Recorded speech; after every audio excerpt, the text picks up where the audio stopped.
So what are these little brass things on the bottom of some receptacles and switches and other electrical devices?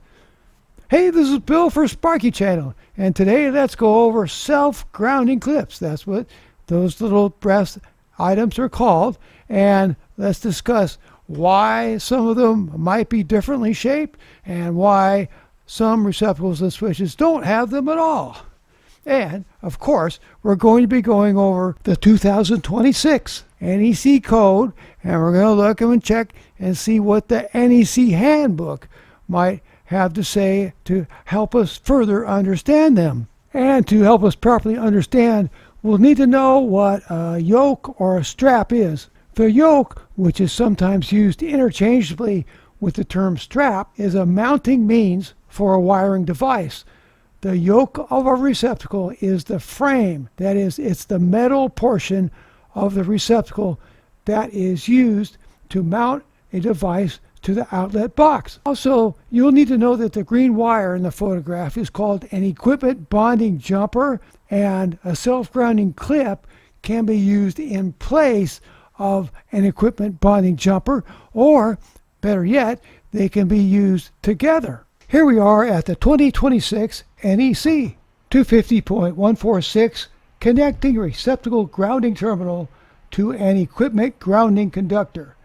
An equipment bonding jumper shall be used to connect the grounding terminal of a grounding type receptacle to a metal box that is connected to an equipment grounding conductor, except as permitted in 250.146A through D. The equipment bonding jumper shall be sized in accordance with Table 250.122. 1. Metal box.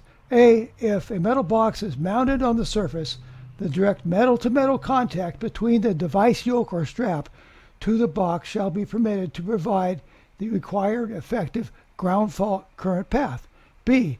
At least one of the insulating washers shall be removed from receptacles that do not have a contact yoke or device to ensure direct metal-to-metal contact. C. Direct metal-to-metal contact for providing continuity applies to cover-mounted receptacles if the box and cover combination are listed as providing continuity between the box and the receptacle.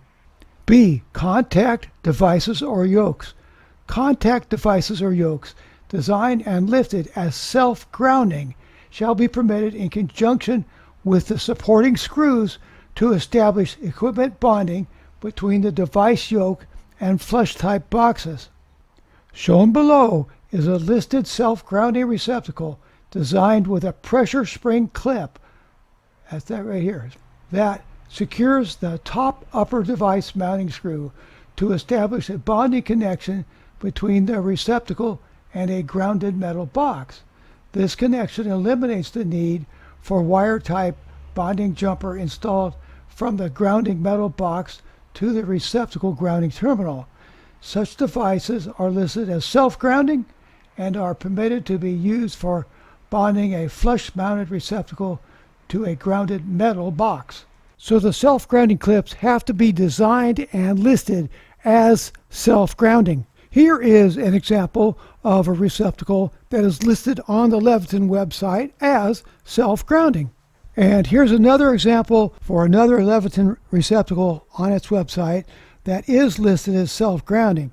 I want you to notice, though, that these two receptacles have a slightly different kind of self-grounding clip. I called Leviton to ask why the different kinds of self-grounding clips, and they explained to me that each receptacle or switch or device is engineered to be self-grounding with the appropriate clip for that particular device. But both these kinds of self-grounding clips are listed self-grounding clips. For example, I will install a GFCI with a self-grounding clip, but with no equipment bonding jumper in the metal box. So to wire a receptacle without an equipment bonding jumper, that is just using the self-grounding clip, you attach the ground wire to the ground terminal and the hot and neutral wires to their terminals, and then making sure that at least one of the screw washers is off. You can take them both off if you prefer. Attach the receptacle firmly to the metal box. And here I've turned the circuit breaker on and inserted a receptacle tester. And on this particular tester, one green light in the middle represents correct wiring. So that shows you that the tester is indicating there's correct wiring even though there is no equipment bonding jumper in the box. As for the devices that do not have self-grounding clips, these are predominantly residential grade devices, but not always. There may be an engineering reason to not include a self-grounding clip. So be it an economic reason or an engineering type reason, some devices don't have self-grounding clips. But as a general rule, your more expensive devices will have them and the cheaper ones won't. Thanks. I hope this video was helpful. Here's Sparky at Clearwater Beach, putting sunscreen on his neck. Look at our beautiful day.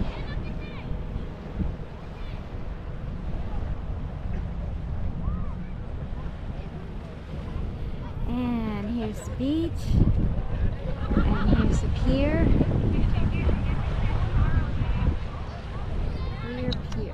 Clearwater Beach, Florida.